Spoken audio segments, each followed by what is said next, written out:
Muy buenas, comenzamos Tiempo de Análisis, el espacio de ADN Televisión, donde entrevistamos a las caras más conocidas de la industria agroalimentaria.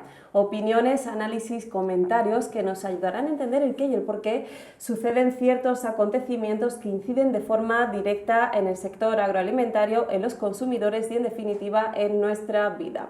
Hoy nos acompaña en Tiempo de Análisis Jan van der Blom, responsable del Departamento de Técnicas de Producción de Coespal. Bienvenido a Tiempo de Análisis. Muchas gracias, un placer estar aquí.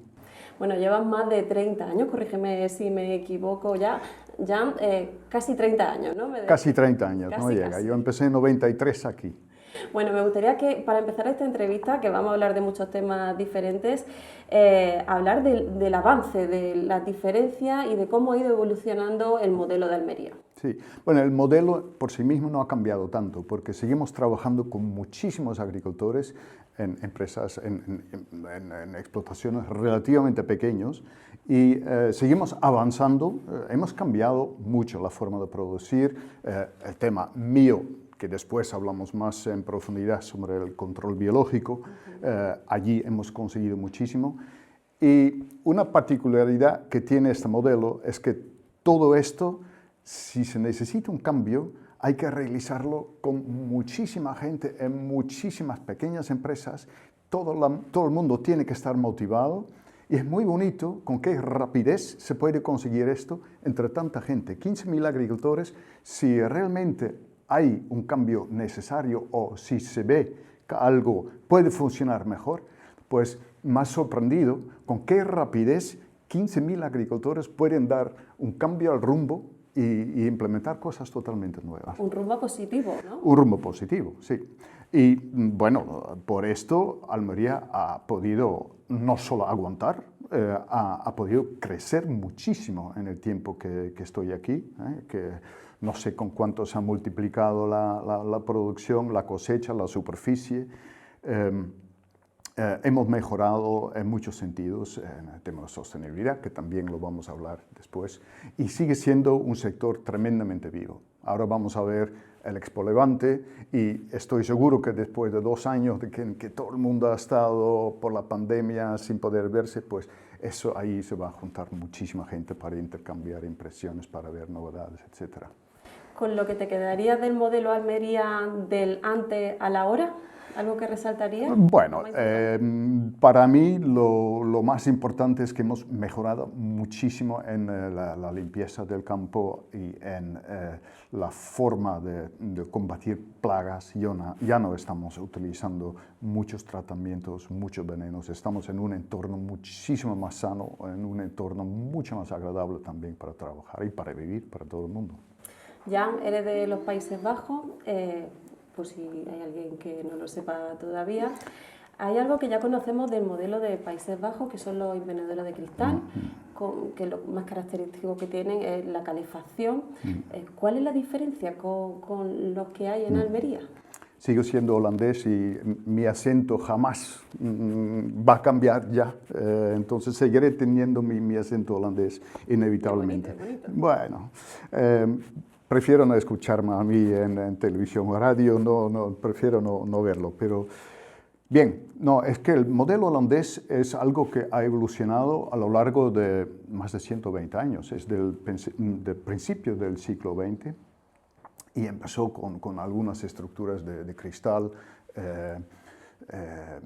y a raíz de los primeros cultivos en cristal, que eran cosas muy exóticas para Holanda, por ejemplo, se estaba haciendo uvas en invernaderos de cristal. Se empezó con tomates, los primeros tomates fue algo totalmente novedoso en los años, bueno, a principios del siglo XX.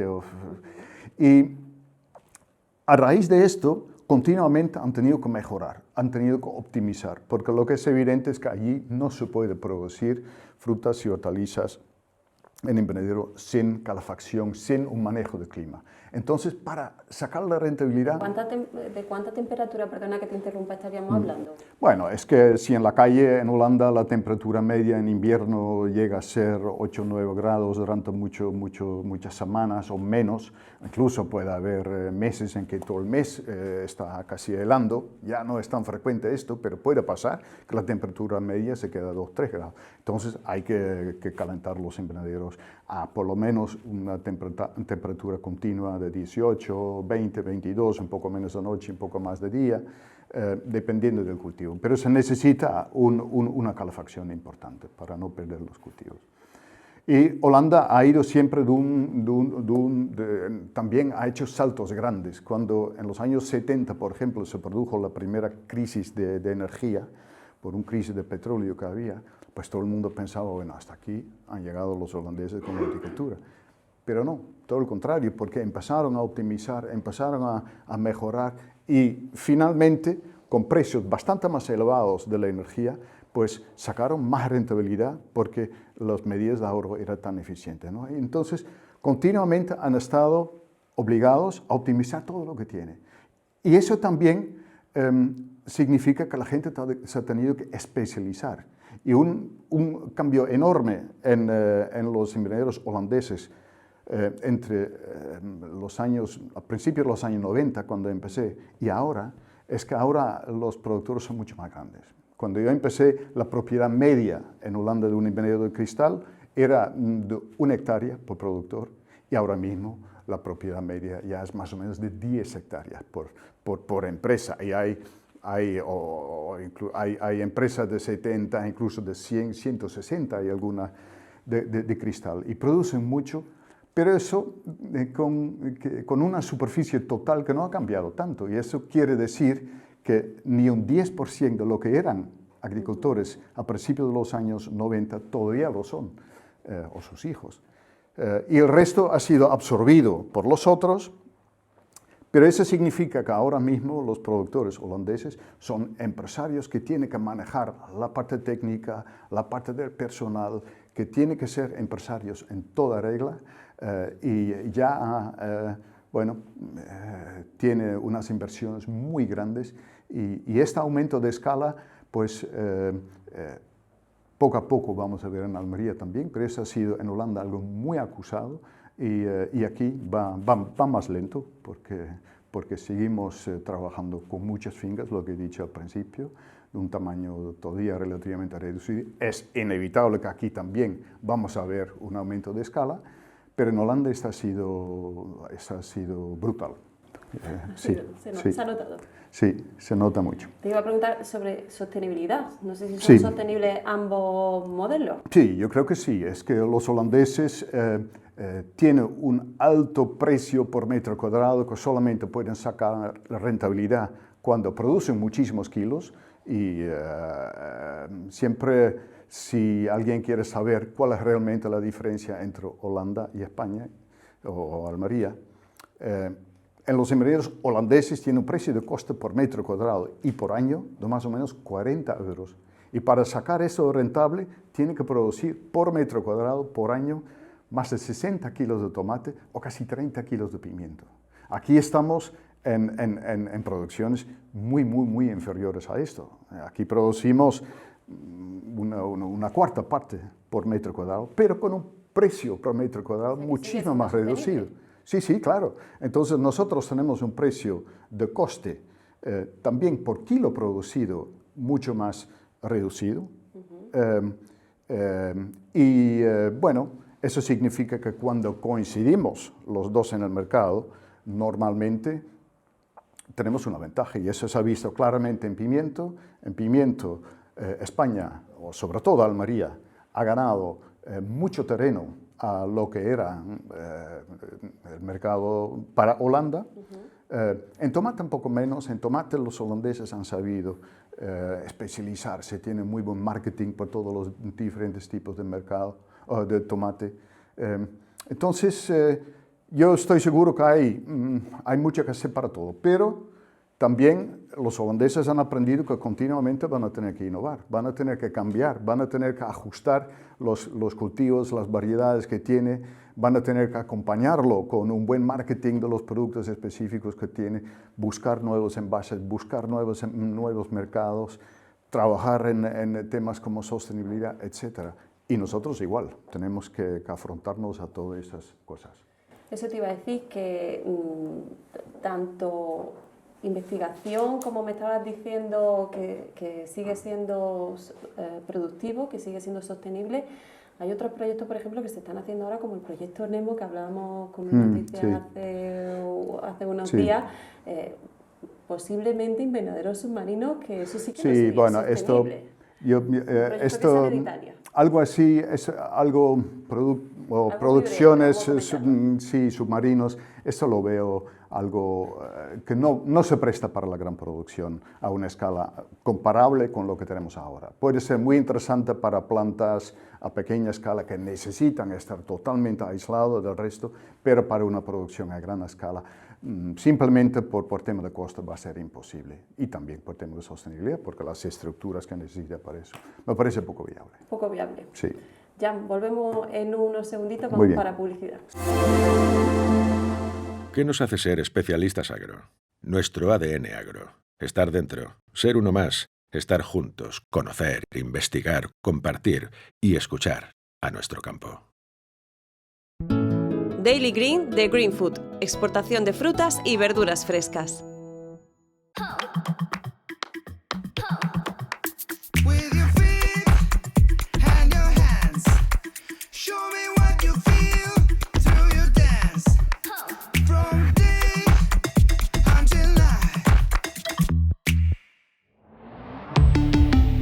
Volkswagen. Continuamos con tiempo de análisis. Tenemos con nosotros al responsable del Departamento de Técnica de Producción de Coespar, Jan van der Blom. Estábamos hablando ahora del control biológico. ¿Cómo se presenta en España? Bueno, el control biológico, he tenido el privilegio de vivir de muy cerca todo el desarrollo que hemos tenido aquí en Almería y en los invernaderos en España en general. Hemos conseguido muchísimo. Aquí habíamos llegado a unos puntos que ya no tenía solución. Hemos llegado a plagas que eran totalmente resistentes a todos los productos fitosanitarios disponibles, y la única manera para romper esta situación ha sido la introducción del control biológico, porque hay algo muy fácil. Yo siempre le he dicho, cuando me preguntaban sobre el control biológico, siempre he dicho, mira, muy fácil. Un insecto o un ácaro se vuelve resistente contra un producto químico en muy poco tiempo, pero nunca se van a volver resistentes contra sus depredadores o sus parasitoides. Es muy fácil, son miles de años que estamos combatiendo ratoncillos en la casa con gatos, y todavía no hay ratoncillos resistentes a los gatos. Y lo mismo pasa en los invernaderos. Podemos seguir trabajando con control biológico eternamente, y tenemos que descubrir todavía más cosas para tener respuestas contra toda la plaga. ¿En qué estáis trabajando ahora mismo? Bueno, estamos trabajando en control biológico. Seguimos viendo cómo optimizarlo. Y ya sabemos que no solamente es una cuestión de soltar bichos que compras en un bote, eso sigue siendo la base, pero estamos viendo que hay un aspecto agroecológico. Juega un papel importante. Sí, es muy importante, pero también tenemos que mirar cómo todos esos enemigos naturales de la plaga, cómo podemos mejorar la situación en el invernadero para que puedan sobrevivir, para que puedan trabajar más y para atraerlo también de fuera. El año pasado tuvimos una encuesta entre productores de pimiento y en la encuesta resulta que el 30% de los productores dijo haber visto enemigos naturales actuando contra pulgón que no habían soltado, que vinieron de la calle. Y eso es interesante por dos razones. En primer lugar, que sabemos que hay un papel tan importante para un montón de bichos que pueden ser sírfidos, quirisopas, y los agricultores conocen todos esos bichos bien. Que hay un papel tan importante, pero Otra cosa que pudimos aprender es eso, que el 30% de los agricultores lo reconoce. ¿Y quién hubiese pensado esto hace 25 años, que los agricultores iban a estar tan expertos como entomólogos, reconociendo enemigos naturales de trip, de mosca blanca, de pulgón, de todo? Y no solamente eso, sino también plantas auxiliares. Y plantas auxiliares, sí. Arrancaban todos los matojos que había alrededor del invernadero y ahora al revés. Efectivamente. Agradecen que crezcan incluso de forma natural y si no, los ponen ellos mismos. Sí, es que estamos dentro del invernadero cada vez más plantando plantas con floración o con otro recurso que puede facilitar el establecimiento de fauna auxiliar. Básicamente hay dos. Hay plantas que metemos simplemente porque le dan un recurso de floración. Por ejemplo, todos los parasitoides, las pequeñas avispillas que son parásitos de pulgón o de mosca blanca o de minador o de tuta absoluta, tiene que repostar energía bebiendo néctar de las flores. Bueno, en un cultivo como tomate o pepino, las flores no producen néctar del cultivo. Entonces, allí, plantando esa florecilla, pues vemos que de repente los resultados mejoran, pero de manera espectacular. Y luego, hay otras plantas auxiliares que ponemos donde podemos criar plagas, entre comillas, de estas plantas. Por ejemplo, hay muchas plantas que tienen su propio pulgón, que no salta al cultivo, pero vive exclusivamente en estas plantas. Y este pulgón en esas plantas sí puede ser la presa sobre que se reproducen los enemigos naturales del pulgón que sí es de los cultivos. Unos ejemplos. Fuera de los invernaderos, en los setos, podemos mucha adelfa. Adelfa tiene un pulgón así, que sirve de presa para empezar a criar una fauna auxiliar. Dentro de los invernaderos podemos trabajar con cereales, con maíz, con hinojo, que tiene sus propios pulgones también, y con esto podemos empezar una cría de bichos, que ya es una base para el control. Y hay de vez en cuando sorpresas. Una planta, una mala hierba, que antes siempre se quitaba, como la ceraja. La ceraja también tiene su propio pulgón. Y bueno, entonces podemos ver que muchas veces este pulgón en la ceraja sirve para criar enemigos naturales de los pulgones importantes en el cultivo. Entonces, ahora, de repente, algo que era considerado como una mala hierba, de repente resulta que puede tener una función muy útil y que nos puede hacer un favor. Sí, beneficiosa, desde luego, sí. Ya el modelo de España, no sé cómo lo ves, ¿está preparado para el reto de sostenibilidad que tiene Europa? Yo creo que sí, aunque bueno, tenemos que seguir trabajando en todo. En su momento es evidente que el control biológico ha salvado literalmente al pimiento de Almería, porque a principios de ese siglo, 2005, 2006, 2007, pues había tantos problemas de residuos sobre los frutos que muchos supermercados ya habían decidido no querer comprarlos. Y para los agricultores simplemente era una situación desesperante, que estaban tratando mucho con muy pocos resultados. Eso lo hemos podido resolver con el control biológico.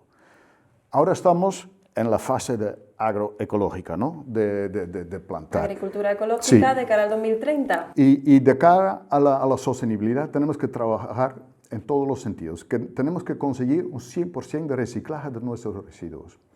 Todos los residuos vegetales tenemos o que compostar o directamente meterlo en el suelo, pero lo tenemos que resolver todo. Y las otras cosas, el plástico.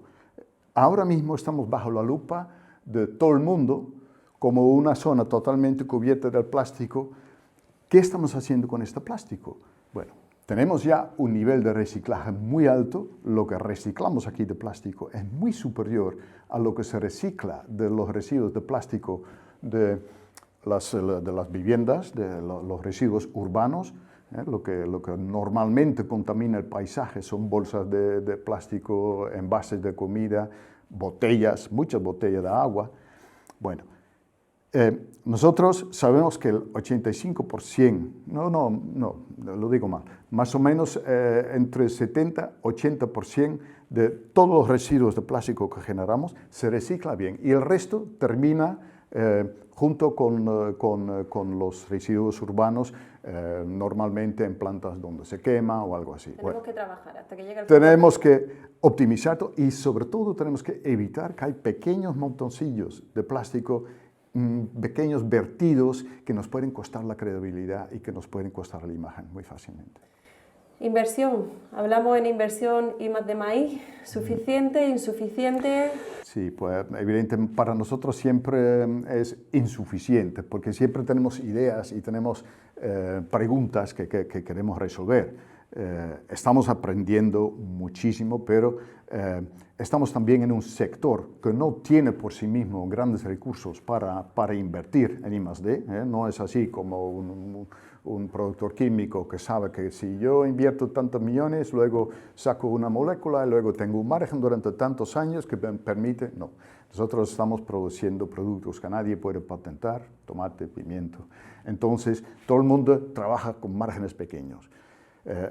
Para I+D dependemos mucho de recursos que nos ofrece la administración, recursos públicos, y tenemos que marcar prioridades junto con ellos. Desde luego, tenemos una muy buena colaboración con los centros que tenemos aquí en Almería, y ahora mismo en el ámbito europeo también es evidente que temas de sostenibilidad, temas de medio ambiente, tiene primera prioridad, pero siempre tenemos necesidad. ¿En qué es lo que faltaría? Invertir un poquito más. Bueno, tenemos que invertir más en el tema agroecológico, exactamente entendiendo el papel de cómo hacer plantaciones alrededor de la finca, entender mejor. Optimización de la tierra. Optimización, del saber agua, más de control biológico. hídrico. Sobre el agua también podemos mejorar. Ahí estamos mejorando también y ahí sí ahora mismo hay unos proyectos muy interesantes de I+D, porque ahora mismo con agua ya vamos relativamente bien en el sentido de que lo que sacamos de rendimiento por metro cúbico de agua en los invernaderos es muy superior a lo que se saca en cualquier otro sistema agrícola en España, ¿no? Pero sabemos también que podemos mejorar con mejores instalaciones de riego y sobre todo también midiendo lo que ocurre en el suelo. ¿Qué es realmente la necesidad de la planta en cada momento, cuándo tenemos que regar y cuándo podemos dejarlo?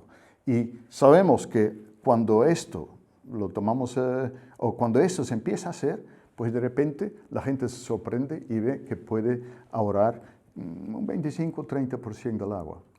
Y ahora mismo esto va a marcha forzada porque junto con el agua también te ahorra fertilizantes. Y con el precio de los fertilizantes ahora, pues evidentemente es algo que todo el mundo quiere.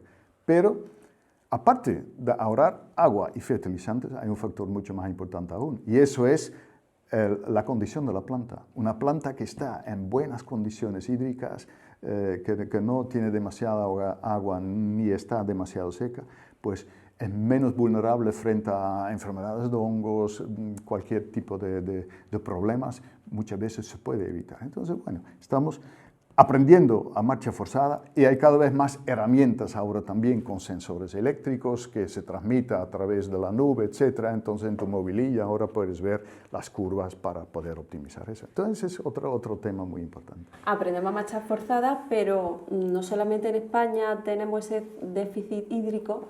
Cierto que tenemos zonas muy desérticas, como aquí en Almería, pero no sé si esa optimización del agua también se está trabajando, se está investigando fuera de España. En Holanda ahorrar agua no es, ahora mismo no es tan prioritario, simplemente porque tiene un uso prácticamente óptimo del agua. Tiene obligatoriamente que recircular el agua. Tiene todos los cultivos en sustrato, con canaletas, y todo el agua que drena del sistema radicular se recoge y se reutiliza. Entonces, así no se pierde nada. Algo que no pasará en África. Aquí, en África hay también fincas, pero en un cultivo en suelo, eso no se puede hacer. Y nosotros seguimos aquí produciendo en suelo, eso es importante para la agricultura ecológica. Y en suelo lo único que podemos hacer es optimizarlo, midiendo, como he dicho antes, y no tenemos la posibilidad tan fácilmente de recircular. Tenemos que pensar también si siempre queremos seguir haciendo todo en suelo, o si volvemos precisamente para optimizar el uso de agua, Si volvemos a utilizar más sustrato que te permite reciclarlo todo, el agua, los nutrientes, no tienes por qué perder nada. Jan, y como última pregunta ya para esta entrevista, me quedan muchos temas a hablar contigo. Sí, no, es que... Te adelanto que te voy a invitar otro día aquí a Tiempo de Análisis, pero ya para terminar esta entrevista, para que tampoco salga tan larga y la gente nos siga viendo otro día, me gustaría que te mojaras un poquito ya en esta última pregunta y le pusieras o intentaras ponerle nota al papel de los agricultores en cuanto al compromiso de la producción sostenible. Bueno, yo sinceramente... yo veo los agricultores, la gran mayoría, pues pasa con una nota estupenda, notable o más que notable. Siempre hay gente donde la cosa se puede mejorar bastante, pero yo veo que hay mucho interés en mejorar, mucho interés en optimizar todo lo que puedan. Y lo que he dicho desde el principio, a mí me ha sorprendido siempre que 15.000 agricultores, cuando hay algo que puede funcionar mejor, pues empiezan algunos y rápidamente la otra gente la absorbe. Entonces yo sí creo mucho en la capacidad de este campo de seguir adelante, de seguir adaptándose a todo lo que nos va a venir.